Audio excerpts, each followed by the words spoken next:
हाँ जी, सनातन हिंदू, बताएँ क्या कहना चाहते हैं? मैं एक्चुअली आपका डिबेट पहली बार सुन रहा था।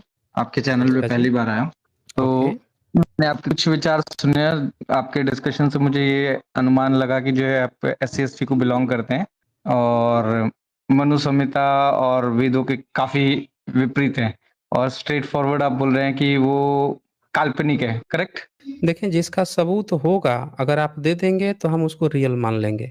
जिसका आप नहीं सबूत जी, दे जी, जी। पाएँगे वो काल्पनिक ही रहेगा। तो सब प्रमाण एक्चुअली आप बेसिकली बोल रहे हो, तो प्रमाण के तौर पे आप क्या माँगना चाहते हो? देखिए देखो। प्रमाण क्या होता है? प्रमाण वही होता है जब भी आपने कहीं पे ज़मीन पे घर बना दिया, आप छोड़ के चले जाएँगे तो खंडहर बन जाएगा। कोई दूसरा व्यक्ति राइट आके है। उसको तोड़-फोड़ के नया वहाँ पे घर बनाएगा, तो वो भी क्या करता है ना कि आपकी ही दीवारों का नींव-ओंव देखेगा, उसको ही नींव में जोड़-जाड़ के घर बना लेगा। तो बाद में जब करेक्ट। खुदाई भी होगी ना, तो आपकी ना जो पहले वाली ईंट थी, वो मिल जाएगी। कि भई देखो ये हुँ, नई वाली ईंट थी, ये पुरानी वाली ईंट थी या ज़मीन की खुदाई से पता चलता है कि उससे पहले भी यहाँ पे कोई घर था। आपका कुछ न कुछ एविडेंस मिल ही जाएगा। तो ये रिमेन्स सबूत रहेगा होता राइट? है। हाँ, वो हुँ, कुछ न कुछ सबूत मिल ही जाता है। अब सबूत भी कई तरह के होते हैं। जैसे सिंधु घाटी हुँ, सभ्यता देखिए, लिखित प्रमाण है हुँ, वहाँ पे। लिखित में हुँ, मेसोपोटामिया की सभ्यता, ग्रीक की सभ्यता, लिखित प्रमाण मिल रहे हैं। उससे पता चल रहा है कि वहाँ के लोग जो हैं, वहाँ की जो चित्रालिपि है या जो भी चीज़ है, उसमें क्या पढ़ते-लिखते थे, क्या सभ्यता थी, सब चीज़ पता चल जाता है। इसी तरह से हुँ, भारत में और भी राजाओं ने बहुत सारे इंस्क्रिप्शन लिखवाए। सम्राट अशोक को सब लोग भुला चुके थे। उनके लिखित इंस्क्रिप्शन मिले तब पता चल गया सारा चीज़। तो ये सब एविडेंस होते हैं लिखित रूप से। सांकेतिक रूप को हुँ, कोई देख के कह देगा, हर व्यक्ति एक मान लीजिए एक पत्थर निकल गया ज़मीन से, 4 लोग खड़े हैं हिंदू, मुस्लिम, सिख, ईसाई, यहूदी, पारसी हुँ, सब खड़े हैं। सब क्लेम ठोक दिए कि भाई हुँ, हमारा पत्थर है। सब कह देंगे कि हमारे पुरखे का है, निकला है तो हमारे ही पुरखे का है। लेकिन यहाँ पे बात हुँ, ये आती है कि वो पत्थर पर अगर लिखा हुआ कुछ मिल जाए, हुँ, उसको हुँ। तो कोई बदल नहीं सकता ना, वो तो सीधे-सीधे बता देगा कि ये किसका है। इनका है भी कि इन लोगों का जन्म हुआ था भी नहीं हुआ था उस समय जिस समय का वो है। तो वो पूरा सबूत खोल के दे देगा। तो अब बताइए आपको क्या लगता है कि आपका कुछ पुराना है तो बताइए फिर? तो बेसिकली अगर आप देखेंगे तो आप ये कहना चाह रहे हैं कि मतलब इन अ सेंस मैं जो समझता हूँ कि किसी भी इतिहास को प्रूव करने के लिए देयर शुड बी लाइक कुछ लोग बताने चाहिए कि हाँ ऐसा घटना घटित हुआ है। सेकेंडली कुछ इंस्क्रिप्शंस या रिटन में राइटिंग्स होने चाहिए और कुछ फिजिकल प्रमाण होना चाहिए। तो ये इतिहास को किसी भी चीज को मतलब एक्सेप्टेबल बना देता है, राइट? ये 3 चीज़ अगर रहती हैं तो। हाँ, इस तरह की भाषा विज्ञान भी हो गया, लिंग्विस्टिक हो गया कि उस समय जो भाषा और लिपि की बात की जा रही है, वो भी उस टाइम पीरियड से मैच कर रही है कि नहीं। थर्मोल्यूमिनेंस हो गया, जो ऐसी चीज़ हैं जिनमें कार्बन के राइट है। एलिमेंट्स नहीं वो हैं। ब ब हाँ, बहुत सारे मेथोडोलॉजीज़ हैं, करेक्ट बहुत है। सारे मेट्रोलॉजी हैं, तो वो सारी चीज़ें मैच करके हम अनुमान लगा सकते हैं। बोलिए। राइट है। तो अगर आप देखेंगे तो जो है जो भी पास टाइम्स हुए भगवान के, तो जिनको आप मतलब काल्पनिक बोलते हैं, तो उसके अकॉर्डिंग उसको लाइक एक चेन ऑफ नैरेशंस में आचार्यगण बताते हैं। सेकंड थिंग आपको huge writing amount of writings मिलते हैं, प्लस उसके प्रमाण भी मिलते हैं। जैसे आपका द्वारकापुरी हो गया, राम मंदिर का ये सॉरी समुद्र का सेतु हो गया रामेश्वरम का, राइट? तो ये प्रमाण है कि नहीं है? नहीं देखें, और इन अब ये इटसेल्फ जो हाँ, हाँ, बोल लीजिए, अपनी पूरी बात रख लीजिए। और इन इटसेल्फ जो है अगर आप देखेंगे, जो स्क्रिप्चर्स हैं, उस स्क्रिप्चर्स में इतनी बड़ी गाथा लिखना ही इन इटसेल्फ एक बहुत बड़ा वो है कार्य है। अगर वो देख उसके टोटल नंबर ऑफ श्लोकास पे जाएँगे तो almost like they range up to almost 1 lakh lakh verses. It is more than like 10,000 crore verses. तो उसको किसी एक लाइफ टाइम में साधारण मनुष्य के लिए लिखना ही बहुत बड़ा चैलेंज है। तो हाँ, ये अपने बिल्कुल आप में आप ही प्रमाण देता है। नहीं, इसको हम लोगों को थोड़ा-सा और अच्छे से समझना होगा। असल में बिल्कुल। होता क्या है कि कभी-कभी कुछ सबूत जो होते हैं, जिनको हम एविडेंस समझ लेते हैं कि ये एविडेंस है, पर असल में क्या होता है ना कि हम उसके ना सारे पहलुओं पे गौर नहीं कर पाते। सारे पहलुओं को गौर करेंगे, तब हम लोग उसके बेसिक कांसेप्ट पे समझ पाएँगे। अब जैसे ये देखिए ये मैं आपको एक दिखाता हूँ, जैसे राम सेतु की बात आई। तो राम हुँ, सेतु का मुद्दा पिछले 30 सालों से खूब चर्चित हुआ था हुँ, कि राम सेतु है, हुँ, राम सेतु है। तो उसमें हमें ना बहुत तरह के एविडेंस देखने होंगे कि भाई भारत में तो बहुत सारे ट्रैवलर्स भी आए थे, जैसे एक अल-ब्रूनी आया था 11th सेंचुरी में और सबसे हुँ, ज़्यादा विस्तृत और डिटेल्स में उसी ने लिखा था 11th सेंचुरी में। पूरी दुनिया के लोग भारत का इतिहास का सबसे ऑथेंटिक बुक अल-ब्रूनी को मानते हैं। तो उसने अपने 11th सेंचुरी में बताया कि भारत के लोग जो लंका मानते हैं, उसको मानते हैं कि ज़मीन से 300 योजन ऊँचा है। 300 योजन ओके। ऊँचा है और उसके ऊपर लंकाधिपति रहता है, रावण रहता है और उसका लोकेशन हुँ, जो है, उसने एक पूरा लाइन खींच दिया कि मेरू से होते हुए किसी तरह से मथुरा, कुरुक्षेत्र और रावलपिंडी होते हुए वो लाइन जाती है और वो अफ्रीका के तरफ चला गया। मतलब आज जिसको श्रीलंका ये लोग हवाला दिए हैं कि वो लंका है, वो लंका है, वो उसको नहीं बताया था, उसने बताया था अफ्रीका और इंडिया यानी कि मालदीव ज़्यादा करीब सटीक बन रहा है अल-ब्रूनी के अनुसार। अब मतलब अल-ब्रूनी के कोट से तो पता चला कि आज का श्रीलंका नहीं है, उस समय उसका नाम सिलोन हुआ करता था। अब देखें एक दूसरी कहानी देखिए, सिलोन वालों को जब पता चला कि अच्छा लंका का कांसेप्ट हमारे ऊपर भी हो सकता है, लोग भारत के लोग सोच रहे हैं कि हम ही हैं, तो उसने 78 के करीब में 1970-80 के दशक में उसने अपना नाम ही बदल के श्रीलंका रख लिया। उसका नाम सिलोन था, सियल द्वीप था।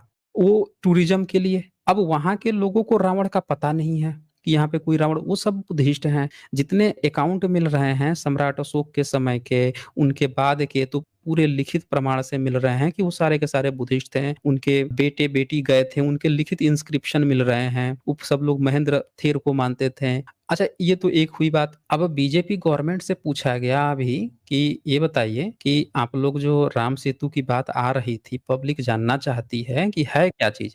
तो उन्होंने क्या किया है कि पार्लियामेंट में पूछ दिया क्वेश्चन कि भाई ये बताइए कि अभी तक कुछ मिला? राम मंदिर भी बनने को तैयार है, तो राम सेतु का कुछ मिला? तो देखिए ये क्या है पेपर क्या कहता है difficult to pinpoint Ram Setu. ये गवर्नमेंट कौन-सा पेपर है? स्टेटमेंट हिंदुस्तान टाइम्स है। ये हिंदुस्तान टाइम्स है हिंदुस्तान मत ये हिंदुस्तान हाँ। टाइम्स और न्यूज़पेपर के आर्टिकल से कैसे बात कर सकते हैं हम लोग? नहीं, नहीं हिंदुस्तान टाइम्स की वो मैं नहीं इसका कह रहा और हूँ, ये सबूत दे नहीं, नहीं 1 दे minute, 1 minute, they are 1 driven minute. बाय मैं ए नहीं, नहीं, नहीं, पॉलिटिकल नहीं 1 agenda. Minute, 1 minute Sanatan Hindu 1 minute.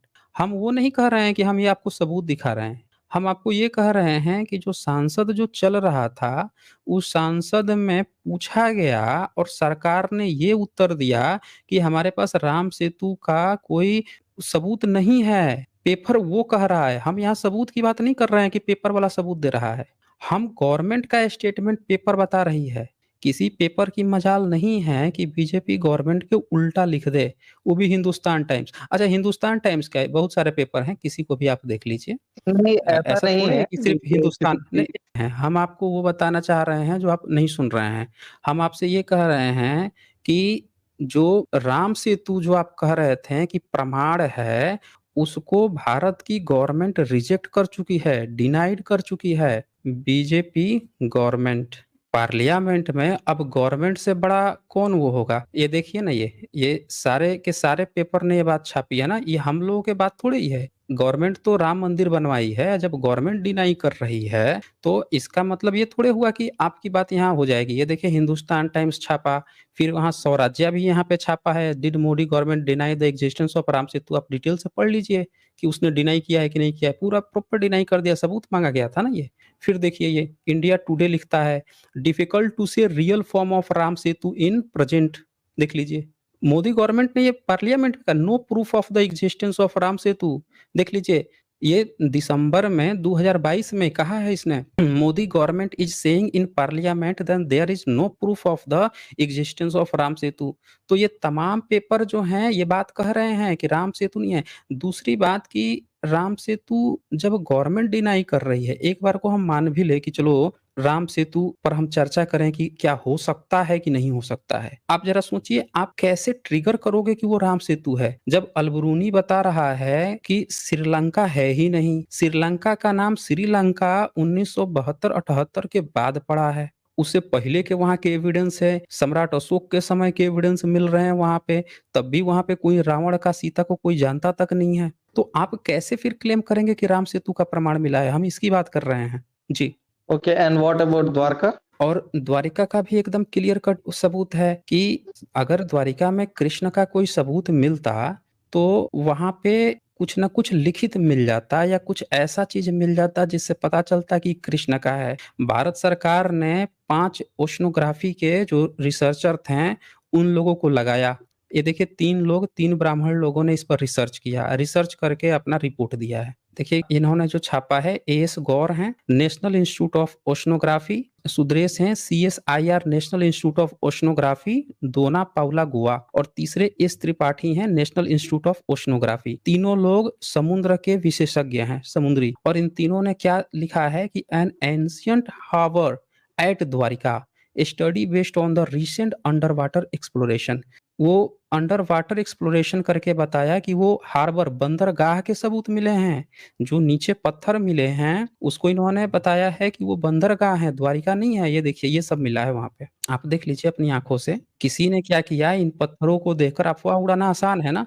कहीं पे देख लो किसी पत्थर को, कहीं तो देखो द्वारिका मिल गया, महाभारत का मिल गया। अब इस गोल पत्थर को देख के आप देखेंगे अष्टांगिक है, और ये ठीक इसी तरह के कुएँ मिले हैं नालंदा महाविहार में, अष्टांगिक, जो बुद्धिज़्म की पहचान होते हैं। हम तो कह रहे हैं कि आप बुद्धिज़्म मत कहो, लेकिन इस पत्थर को देख के ही कोई ये कैसे कह सकता है कि कृष्ण का ही पत्थर है? अच्छा, और भी इसमें क्या-क्या मिले हैं वो भी आप देख लीजिए।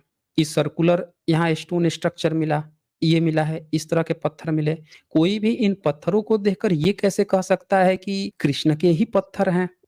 ये देखिए, इसमें तो अरब सागर का ग्रेपनल सी और अभी इंडो दे अरब देखो मैं अरब ओके से ले ओ हाँ, जो जहाज आते थे, हुँ, उनके एंकर मिले हैं, जो जहाज रोकने के लिए जो एंकर लगाए जाते, वो मिले हैं यहाँ पे, अरब वाले, ठीक है। इंडो अरब टाइप देखो एंकर।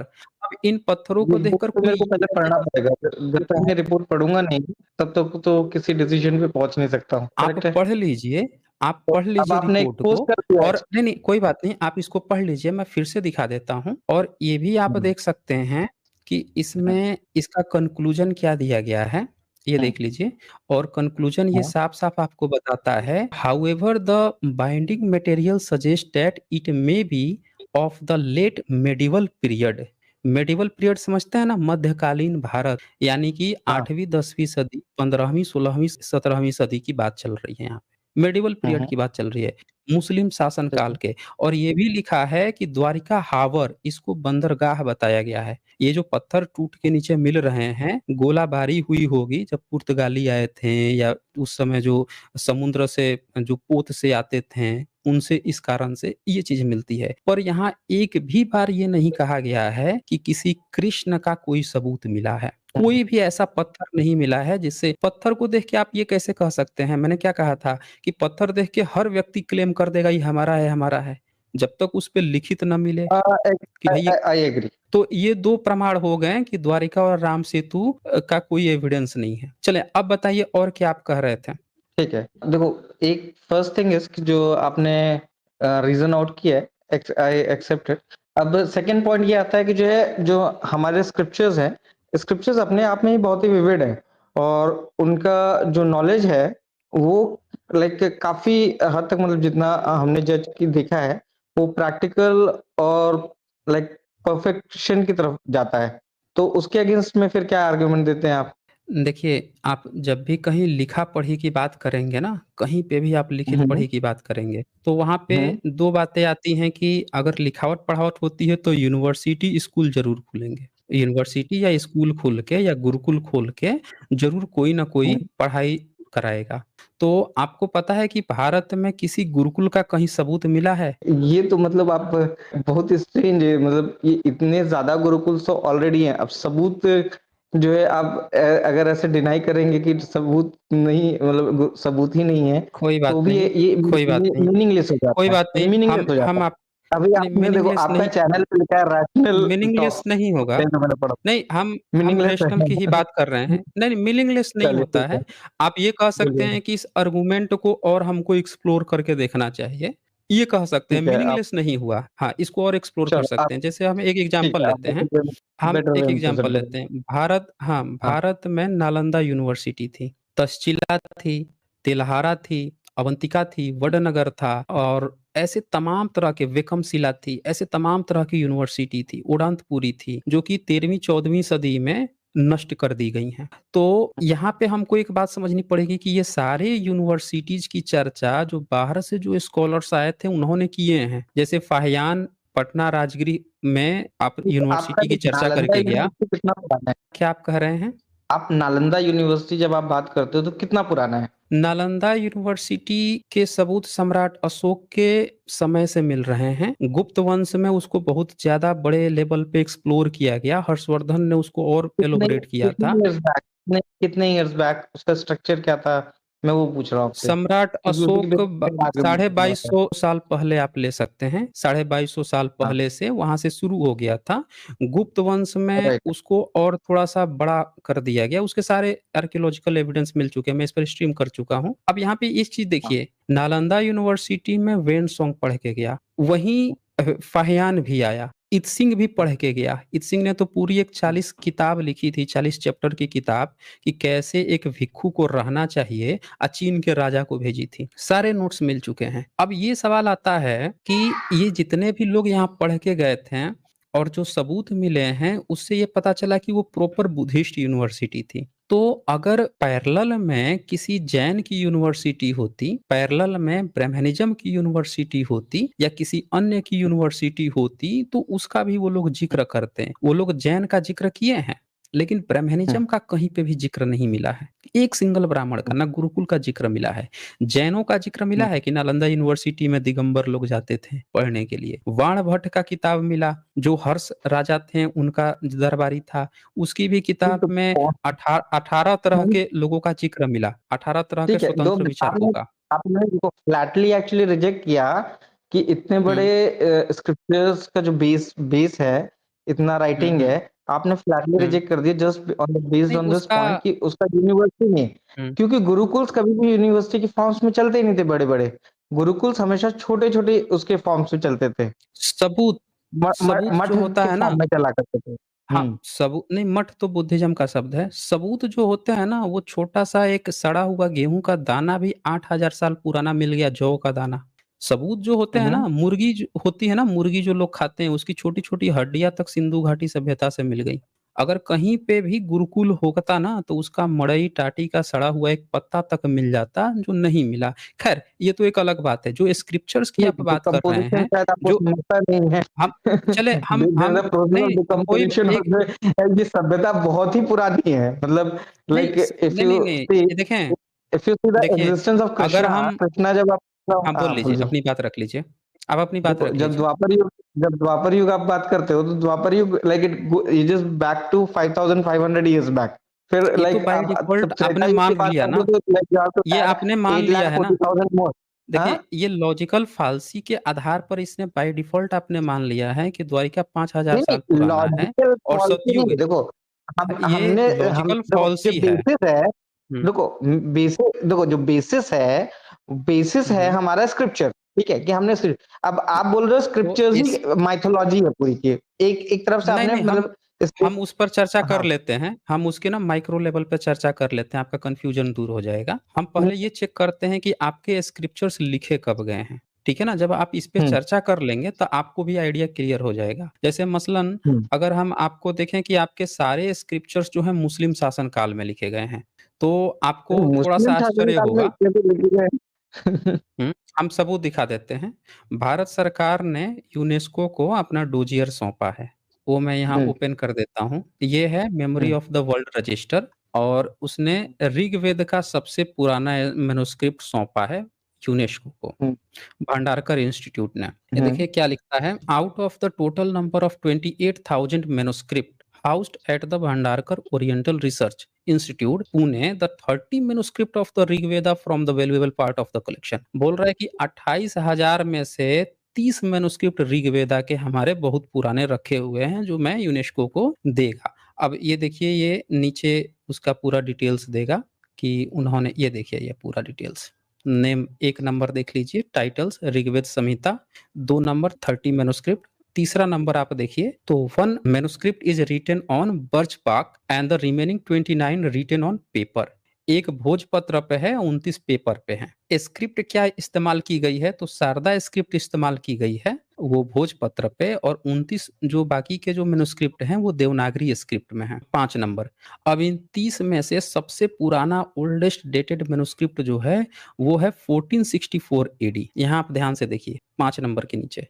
सबसे पुराना जो आपका मैन्युस्क्रिप्ट है ये 1464 एडी का है और जो शारदा लिपि में लिखी हुई मिल रही है या देवनागरी लिपि में, ये दोनों लिपियाँ बहुत पुरानी नहीं हैं। पिछले 1000 ईयर्स के अंदर की ये दोनों लिपि हैं। तो एक सवाल ये आता है कि हमें जब भी इतिहास को डिसिफर करना होगा, सही इतिहास को, तो अगर जिसका भी पुराना होगा ना, उसको पुरानी लिपियों की जानकारी होगी। तो ब्रह्मनिज़्म की सारी किताबों को बड़े डिटेल्स में अध्ययन किया गया कि क्या कहीं पे इन्होंने किसी लिपि का ज़िक्र किया है? तो आपको पता है क्या जवाब मिला? इन्होंने शारदा लिपि, देवनागरी लिपि, उन लिपियों का ही ज़िक्र किया अपनी किताबों में जो पिछले 1000 साल के अंदर की हैं। इन्होंने कभी भी उससे पुरानी जो लिपि थी भारत की धम्म लिपि, जिसे मौर्यंस इस्तेमाल करते थे, गुप्त वंश इस्तेमाल करता था, पाल वंश, शुंग वंश सब इस्तेमाल करते थे, कौरव वंश इस्तेमाल करते थे, उनका इनको पता नहीं था, कहीं किताब में ज़िक्र तक नहीं मिला इनका। तो अब ये पता चलता है यहाँ से कि इनकी कोई भी लिखावट उससे पहले की नहीं मिल रही है। जबकि बुद्धिज़्म की जब आप ओल्डेस्ट मैन्युस्क्रिप्ट सर्च करेंगे, ये देखिए इनका वेद का सबसे पुराना 1464 एडी यानी 15वीं सदी हो गया। अब हम आपको दिखाते हैं, ये देखिए एक दूसरा दिखाते हैं कि भारत का सबसे पुराना मैन्युस्क्रिप्ट कितना पुराना मिला है। तो ओल्डेस्ट मैन्युस्क्रिप्ट इन इंडिया आप सर्च कीजिए। आप ये देखिए स्क्रीन पे आपको दिख रहा होगा गिलगिट मैन्युस्क्रिप्ट, दिख रहा है आपको? हुँ, हुँ। अब ये देखिए क्या लिखा है, these manuscripts are written on birch bark, ये भी भोजपत्र पे लिखा है, and clay and date back to the 5th और 6th सेंचुरी एडी। ये 5वीं 6ठी सदी की मैन्युस्क्रिप्ट मिली है भारत में गिलगिट की। लेकिन वेद का सबसे पुराना ब्रह्मनिकल जितने ग्रंथ हैं उनके सारे पुराने कितने मिले हैं मुस्लिम शासन काल में। तो सवाल ये है कि फिर ये किसका मैन्युस्क्रिप्ट है? तो देखिए क्या लिखता है, they are written in Buddhist hybrid Sanskrit language. क्या लिखा है, Buddhist hybrid Sanskrit language and cover a wide range of topics including religion, philosophy and medicine. तो ये गिल और जम्मू कश्मीर में मिला है। इससे ये पता चलता है कि 5वीं 6ठी सदी में वो सारे एरिया जो हैं बुद्धिस्ट के थे, वो हाइब्रिड संस्कृत में इस्तेमाल करते थे और 5वीं हुँ। 6ठी सदी के मैन्युस्क्रिप्ट मिल रहे हैं। अब आप सोचिए कि बुद्धिस्ट के मिल रहे हैं, ब्रह्मनिज़्म से भी 1000 साल पुराने के मैन्युस्क्रिप्ट। अगर आप विदेशों में जाएँगे, तो आपको इसी टाइम पीरियड में 5वीं सदी में आया था फाहियान, वो पूरे भारत को बुद्धिस्ट का बता के गया। 7th सेंचुरी में ह्वेनसांग आया, उसने भी भारत को बुद्धिस्ट बता के गया। तो आप एविडेंस देखिए ना, और वो हज़ार-हज़ार, 600-600 किताबें भारत से लाद के लेके गए थे सब। बोधिधर्मन श्रीलंका गए थे, रुद्रदमन गए थे, मतंग मुनि गए थे। ऐसे न जाने कितने लोग गए थे विदेशों में, चाइना में, जापान, कोरिया, कहाँ-कहाँ लोग गए थे, म्यांमार, और सब बुद्धिस्ट, उधर भी सब बुद्धिस्ट बनते गए। ब्रह्मनिज़्म अगर होता तो ये लोग भी जाते। आज की डेट में देखिए ये लोग जा रहे हैं, क्योंकि आज हैं ये। तो ये सारे सबूत ये बताते हैं ना कि उस समय आपको पता है नालंदा में जितनी किताबें थीं, तिब्बत से एक लाइब्रेरी मिली है। 10,000 किताब मिला है उसमें बुद्धिस्ट की, अकेले। नहीं, मेरे को 10,000। समझ गया आपको पॉइंट बेसिकली। सी हुँ। देखो अभी आप अब आप एक्चुअली अब आप सोचिए मैं कि आपका अगर पुराने समय में, अब देखिए मैं आपको बताता हूँ, आपकी किताबें मुस्लिम शासन में क्यों मिल रही हैं? क्योंकि मुस्लिम शासन काल में ब्रह्मनिज़्म ने देवनागरी लिपि में लिखा है। अल-बिरूनी को 11वीं सदी में ब्राह्मणों ने बताया कि हम लिखते नहीं हैं। अल-बिरूनी जब 11वीं सदी में आया, तो उसने पूछा कि भई आपकी किताबें लिखने की बात पूछी उसने कि भई आप लोग वेद-वेद क्यों नहीं लिखते हो? तो देखिए ब्राह्मणों का क्या जवाब था। एक बार आप खुद पढ़ लेंगे ना, तो आपको थोड़ा आइडिया लग जाएगा कि ब्राह्मण लोगों की गुरुकुल क्यों नहीं थी। ये मैं शेयर कर देता हूँ, क्योंकि ये जो नोट्स होते हैं ना, हिस्टोरिकल नोट्स हैं, कोई भी इतिहास को हम लोग बिना हिस्टोरिकल उसके नहीं नेग्लेक्ट कर सकते ना, सारे पहलू को देखना पड़ेगा ना। ये देखिए अल-बिरूनी का भारत, आप इंग्लिश में भी पढ़ सकते हैं, हमने हिंदी अनुवाद लिया है। तो इसमें चैप्टर है 12 नंबर, ये देखिए 12वां चैप्टर, और 12वां चैप्टर में ये देखिए आप क्या लिखता है ये। ये जो हाइलाइटेड किया है इसको आप पढ़ सकते हैं, क्या लिखा है इसने? हाँ, ब्राह्मण क्षत्रियों को वेद पढ़ाते हैं। हुँ, हुँ। क्षत्रिय वेद को पढ़ते तो हैं, पर उन्हें इसे किसी दूसरे को, यहाँ तक कि ब्राह्मण को भी पढ़ाने का अधिकार नहीं है। वैश्यों और हुँ, शूद्रों को वेद का उच्चारण और पाठ करना तो दूर रहा, इसके सुनने की भी आज्ञा नहीं है। यदि हुँ, वह प्रमाणित हो जाए कि किसी वैश्य या शूद्र ने वेद का उच्चारण किया है, तो ब्राह्मण लोग उसे पकड़कर न्यायाधीश के पास ले जाते हैं और उसकी जीभ काट दी जाती है। हुँ। अब सोचिए आप कि जो हम लोग गुरुकुल की बात कर रहे थे कि आपके सबूत क्यों नहीं मिलते हैं? तो आपके सबूत हुँ, हुँ। इसलिए नहीं मिलते हैं कि आपने कभी पुराने समय में लिखा ही नहीं था। अगर आप नहीं, नहीं लिखते ना ऐसा तो नहीं कोई भी है। किताब खरीद देखिए के ये सुन लीजिए, देखिए मेरी मेरी पूरी बात सुन लीजिए, फिर आप अपनी बात मैं कीजिए। मेरे ख्याल से मेरे से ज़्यादा पेशेंट लिसनर आपको मिला नहीं होगा। चलिए आप बोल लीजिए, आप ये देख लिए हैं ना, देखिए आप इसकी व्याख्या कर लीजिए। हुँ, ठीक है, देखिए फर्स्ट थिंग है कि जो है अब आपने यहाँ पर एक पॉइंट रेज़ किया था कि प्रमाण जो है लिपि पे नहीं मिला है, राइट? तो ये मुझे फाइंड आउट करना पड़ेगा कि है या नहीं है। अब ऑफ कोर्स मतलब आपने किया हुआ तो इसके मतलब नहीं होगा, ठीक है? लेकिन अब मैं कंटेंट पे अगर आऊँ तो जैसे इसमें लिखा हुआ है, ठीक है? तो ये बहुत ही नॉर्मल भ्रांत धारणा है लोगों का कि वेद बर्थ के बेसिस पे डिवाइड करते हैं लोगों को, राइट? वेद बर्थ के बेसिस पे लोगों को डिवाइड करते हैं क्षत्रिय, वैश्य, ब्राह्मण, शूद्र और या आउटकास्ट जो भी है। लेकिन ऐसा वेद नहीं करते हैं, पहला चीज़ ये है। दूसरा चीज़ है वेद का जो राइटिंग है वो 5000 ईयर्स बैक वेद व्यास ने लिखा है। अब उसके बाद भी लोगों ने लिखा है। अब वो राइटिंग ओरिजिनल राइटिंग कोई ज़रूरी नहीं है कि मतलब हिस्टोरियंस को मिलेगी ही मिलेगी। किसी को भी मतलब मिल भी सकता है, नहीं भी मिल सकता है। इट्स लाइक कि भई कोई पड़ा हुआ पत्ता मिल गया तो लक फैक्टर तो हमने उसको डेट कर दिया कि हाँ, इतना पुराना लिपि मिला। अगर उसके पहले का मिला ही नहीं तो इट डज़न्ट एक्जिस्ट। ये तो वैसा हो गया कि जो चीज़ हमें हमारे दर्शन में नहीं आया है, तो वो है ही नहीं और जो दर्शन में आया बस वही हम मान रहे हैं। तो ये एक अपने आप में तथ्य नहीं है। दूसरा चीज़ है जो यहाँ पर आपने दिखाया है कि ये मार दिए जाते हैं, तो इसका सबसे बेसिक अंडरस्टैंडिंग है कि पहला चीज़ है कि जन्म के बेसिस पे कभी वेद डिवाइड करते ही नहीं, ठीक है? तो ये चीज़ तो आप मतलब जो अल-बुरूनी अभी तक मैं शांति से सुन रहा था कि इकॉन हिस्टोरियन में देखने रहा था, तो ये मुस्लिम शासक और जो अंग्रेज़ आए हैं, इनका एक प्राइम मोटो था कि हिंदूज़ को डिवाइड करने का, कि यहाँ नहीं, के लोगों को डिवाइड करके रूल करने का। यहाँ हुँ, पे मैं क्रॉस करूँगा, सनातन हिंदू, मैं बिल्कुल यहाँ सर। पे क्रॉस करूँगा। ठीक है। देखें, जो भी पुराने स्क्रिप्चर्स हैं, उसको हुँ, आप या हम इस बात को बाध्य नहीं हैं कि हम ये कह दें कि उनका काम ये था, वो था। पुराने जो सबूत होते हैं, उन सबूतों के आधार पर हमको तय करना होता है कि वो एक्चुअल में क्या लिख रहा है। जैसे उसने यहाँ पे कई अच्छी बातें भी लिखी हैं और जो उसने आँखों हुँ। से देखा, वो लिख दिया। अब आप में हमारे पे ये नहीं है कि हम उसको बायस्ड कह के ये कर दें। उसने कई जगह आलोचना की है, कई पाखंड की तो सीधे-सीधे आलोचना की है उसने, कि ये चीज़ है, कई जगह नहीं, पे मैं उसने एक बोला है फैक्ट कि ये को चीज़ डिनाई नहीं अछूवी कर रहा है। हूँ। जो तो आपने पैराग्राफ हम पढ़ाया है अब मेरे यहाँ को। पे ये देखिए, सनातन हिंदू एक चीज़ समझिए, जब 11वीं सदी में इसने ये बात लिखी है, तो हमारे पास ब्राह्मणिकल स्क्रिप्चर्स के भी प्रूफ हैं कि वो 8वीं-9वीं सदी में शंकराचार्य के नाम पे ये सारी चीज़ें लिख रहे थे। मतलब अगर अल-बरूनी की बात एक तरफ़ा होती, तो हम लोग कह सकते थे कि भई ये झूठ बोल रहा है। पर उसने जो भी बात लिखी है, उसको भी हम तो अगर देख लेते हैं, क्योंकि हाँ, तो even if you talk about हाँ, शंकराचार्य और इवन अगर देखो आपको सीधा-सीधा बताता हूँ, देखिए, अगर जैसे बुद्धिस्ट की ये आप बात कर नहीं, रहे हो। बस मैं आपको दिखा देता हूँ, कुछ सबूत दिखाना चाहता हूँ अरे कि अगर बहुत ही सिंपल मैं अल-बरूनी का लॉजिक दे रहा हूँ आपको, नहीं, बहुत नहीं, सिंपल लॉजिक ही लॉजिक दे रहा नहीं, हूँ आप।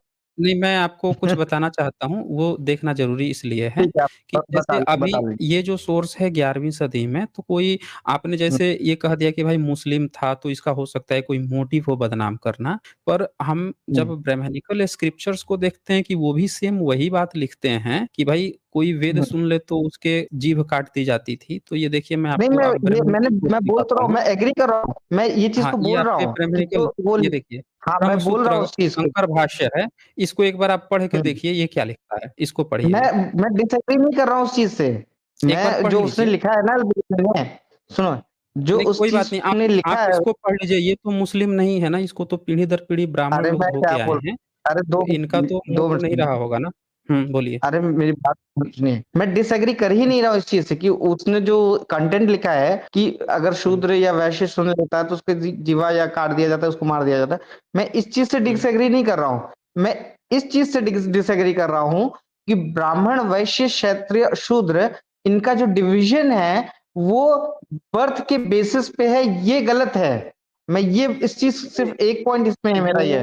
नहीं, वो हम उस पर भी आएँगे, ये वाले पॉइंट पे। पहले हम इसको अब ये देख लेते हैं कि जो बट अल-बरूनी ने जो बात कही, वो ब्राह्मणिकल हुँ, स्क्रिप्चर जैसे शंकर का भाष्य है ब्रह्मसूत्र, ये सेम ये बात कहता है कि बुध को, बल्कि हुँ, उससे भी ज़्यादा खतरनाक रूप से कहता है कि शूद्र को ना वेद हुँ, सुनने का अधिकार है, ना पढ़ने का। अब हुँ, आप कह रहे हैं कि बर्थ बेस नहीं होता है, तो बर्थ राइट, हाँ, बेस मेरा तब ये होता पॉइंट है है। कि जैसे आप किसी को वेद पढ़ाते हैं, आप किसी को वेद हुँ, पढ़ाते हैं और हो हुँ, सकता है कि वो पढ़ के नहीं उसको समझ में आता, वो अनपढ़ रह हुँ। जाता, तो आप कहते कि अरे यार ये तो फेल हो गया। जैसे आज भी बच्चे नहीं, नहीं, स्कूल में जाते आप हैं, अब मुझे बहुत ये दिखा बच्चे दो, जो है, आप मुझे ये सुन दिखा लीजिए, दो। एक इससे मैं हाँ, दिखा दूँगा, सब दिखाऊँगा, पर हुँ, ये पहले हम डिस्कस कर लेते हैं ना। तो यहाँ पे ये क्या हुँ, कहता है कि शूद्र को ना वेद सुनने का अधिकार है। पहले ही ये डिफाइन कर दिया कि कोई शूद्र है, जिसको ना हम वेद पढ़ने ही नहीं देंगे। ये नहीं कह रहा है हुँ, कि हमको वेद पढ़ लिया, फेल हो गया, तो आगे नहीं पढ़ाएँगे, बल्कि ये कह रहा है शूद्र को ना वेद सुनने का अधिकार है, ना पढ़ने का, ना उसके अर्थ हुँ, समझने का अधिकार है। अधिकार ही नहीं दे रहा है ना, हुँ, यानी जाति की बात चल रही हुँ, है। और ना उसके अनुसार अनुष्ठान यज्ञ आदि करने का। यदि वह शूद्र वेद पढ़ने वाले के पास जाकर उसे वेद को सुन ले, तो उसके दोनों हुँ, कानों में सीसा और लाख पिघलाकर भर देनी चाहिए। शूद्र हुँ, चलता-फिरता शमशान होता है, अतः उसके समीप वेद नहीं पढ़ना चाहिए। वेद का उच्चारण करने पर शूद्र की जीभ काट देनी चाहिए और वेद को हुँ, सुनकर कंठस्थ कर लेने पर उसका शरीर चीर देना चाहिए, शूद्र को ज्ञान नहीं देना चाहिए। अच्छा, ये तो शंकर भाष्य है, कोई भी कह सकता है कि भाई चलो ये इसने लिख दिया। आपके कुछ और स्क्रिप्चर्स हैं, जैसे गौतम धर्म सूत्र है, ये भी सेम हुँ। यही बात कहता है। इसको भी आप एक बार पढ़ लीजिए। मैं इसको देखिए, भी आप आप एक मुझे पढ़ाकर सुनिए, इसका कोई मीनिंग हुँ, नहीं है। आप मुझे पढ़ाकर मैं एग्री कर रहा हूँ, ये चीज़ें हैं।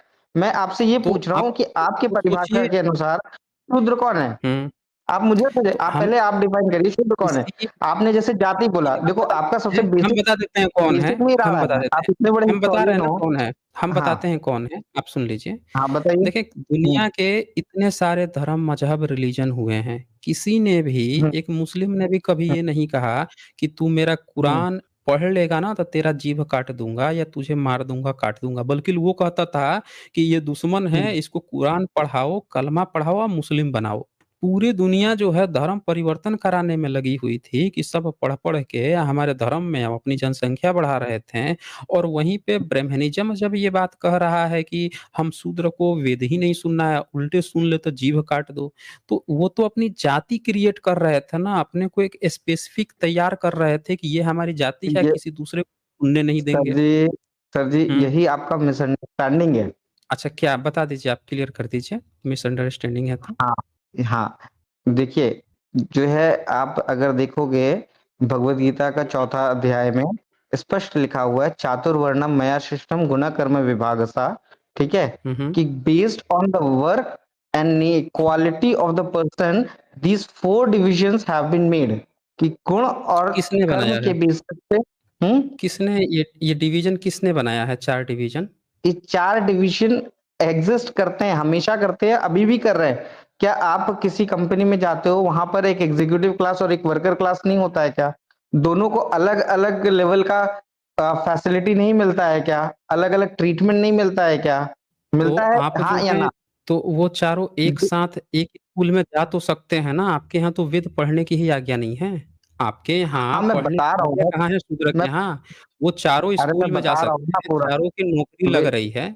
हाँ, बोलिए। हुँ, चारों वेद की जो नौकरी है लगेगी, हुँ, कोई कम पढ़ा है तो वो हो सकता है क्लर्क का पोस्ट पर ही चला जाए, कोई ज़्यादा पढ़ा है तो आप थोड़ा हायर देखो मैनेजर आपका पोस्ट जो पे जाए। प्राइमा फेसी पर है ना, पर यहाँ आपका आपके यहाँ क्या है कि 1 मिनट सुन लीजिए, आपके यहाँ क्या है बताइए। कि एक हुँ। चपरासी पे अगर एक ब्राह्मण है चपरासी पे ही एक एससी वर्ग का है, एक ओबीसी का है, तो तीनों की आपस में शादी नहीं होगी। हैं तीनों चपरासी ही, बिल्कुल होगा, क्यों नहीं है होगा? वहाँ पे। अच्छा, तो प्राइमा फेसी नहीं गलत है, होती है रुकिए 2 भाई। मिनट। अरे प्राइमा अच्छा, फेसी बोलिए, गलत है आपका। बोलिए। चलिए हम सुन प्राइमा लेते हैं, फेसी बोलिए। आपका गलत क्या है?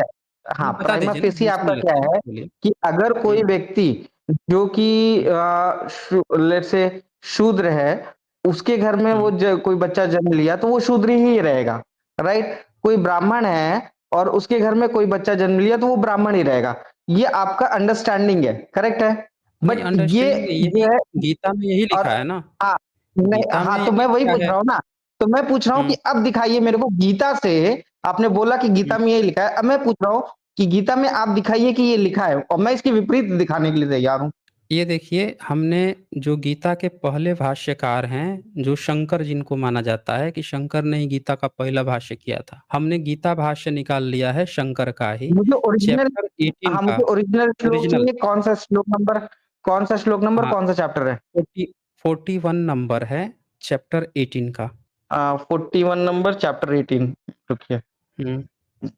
उसको निकाल लीजिए और इस पे जो शंकर ने गीता को पहली बार लिखा था, उन्होंने इसकी पूरी तरह से विस्तृत व्याख्या की है कि ये श्लोक कहना क्या चाह 18 रहा है। चैप्टर जैसे इस श्लोक 41 का श्लोक ना? हाँ, चैप्टर 18 का 41 शंकर भाष्य निकाल लीजिएगा।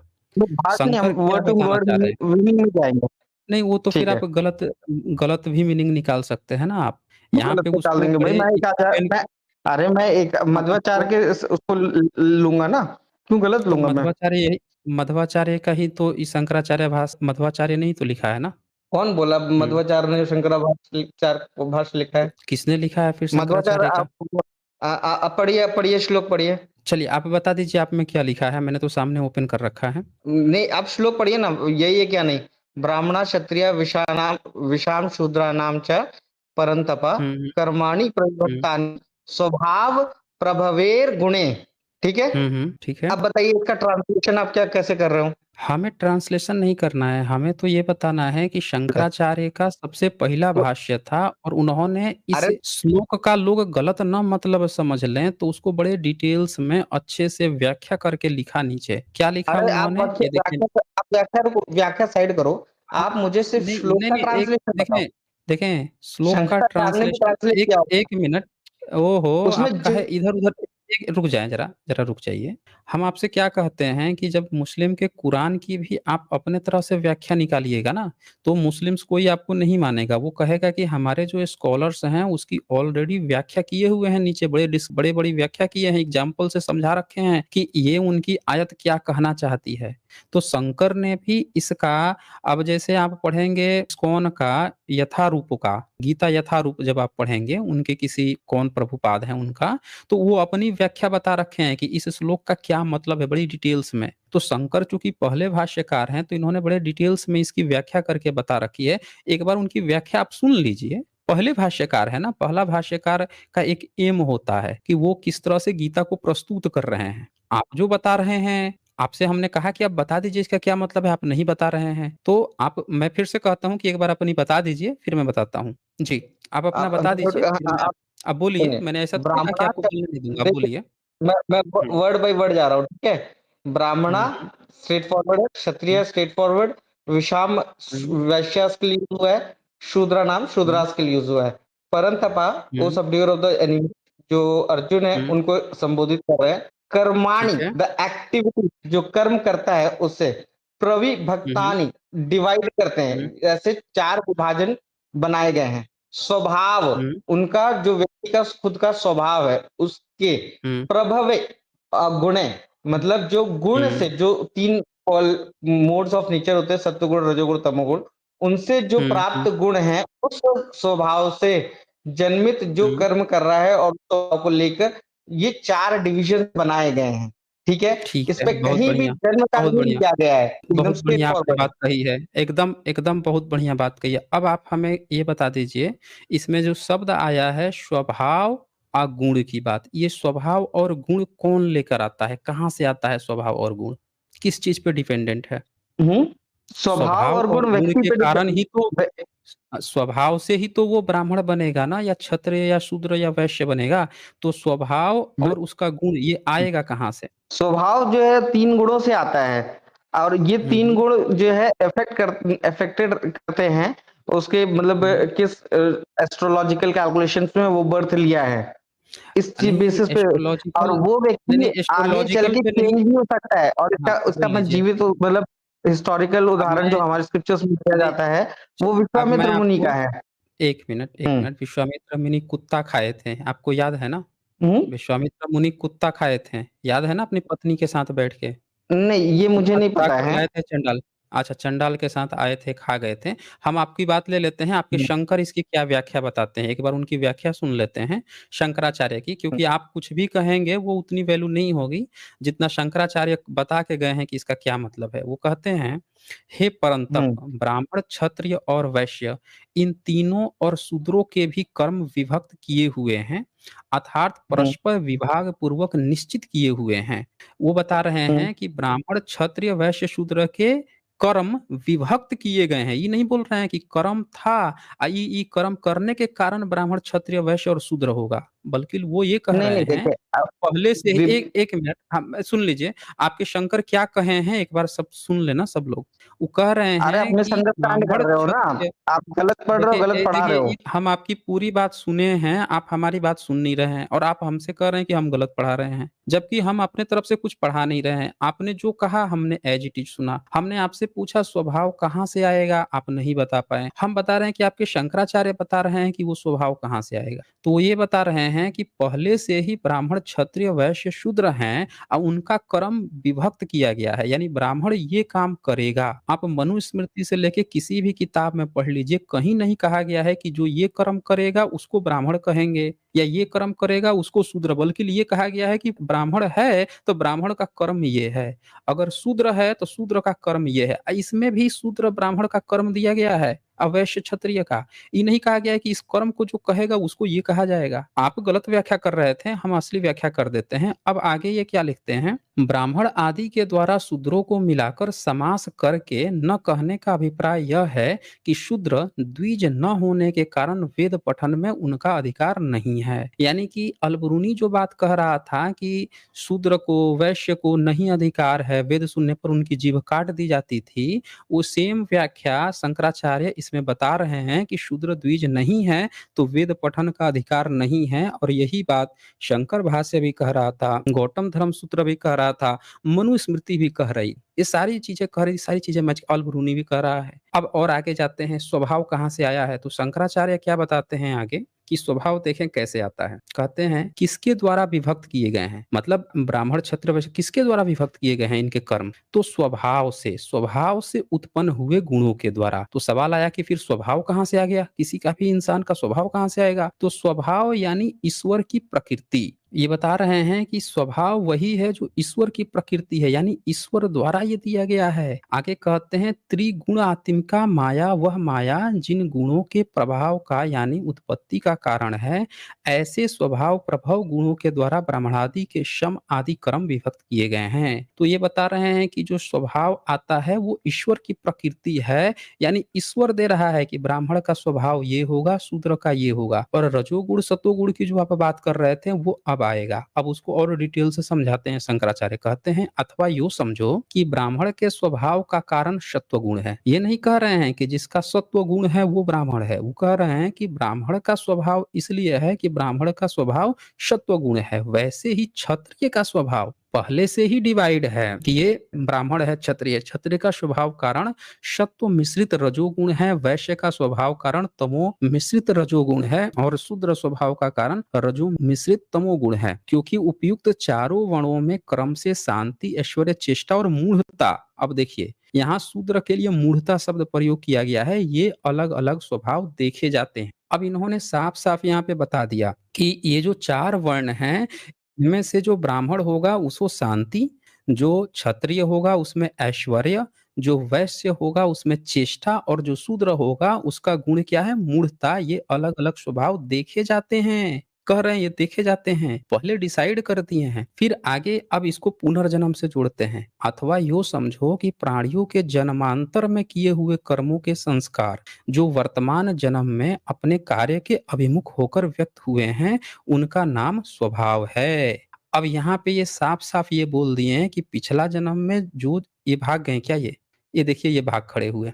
सब लोग देखिए भाग खड़े हुए। मैं पढ़ते जा रहा था, मुझे लगा कि भाई कुछ देखेंगे, ये तो भाग खड़े हुए। काहे भाग गए भाई आप? हुँ? आपके शंकराचार्य का ही मैं भाष्य दिखा रहा था भाई।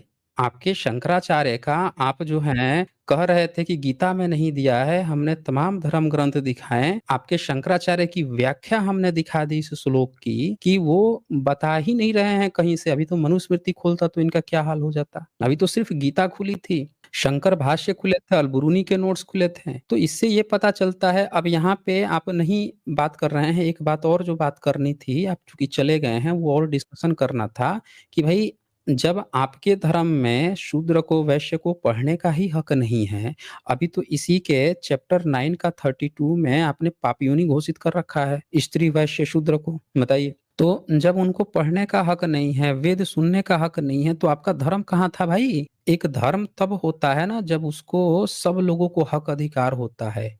और वहीं पे बुद्धिस्ट लोग पढ़ने आते थे, बुद्धिस्ट विश्वविद्यालय में विदेश से आके लोग पढ़ते थे, और आप अपने देश में कह रहे हैं कि ये पढ़ लेगा तो इसका जीभ काट देंगे, ये कर लेंगे, वो कर लेंगे। तो इससे ये पता चलता है कि आपके किसी भी धर्म ग्रंथ में कोई समानता नहीं है, एकदम जातिवाद है। बताइए, जन्मांतर बोल रहा है। आज के समय में जो ब्राह्मण है अगला जन्म लेगा फिर ब्राह्मण ही तो बनेगा, वही तो उसका स्वभाव है ना आपके पुनर्जन्म के कंसेप्ट में।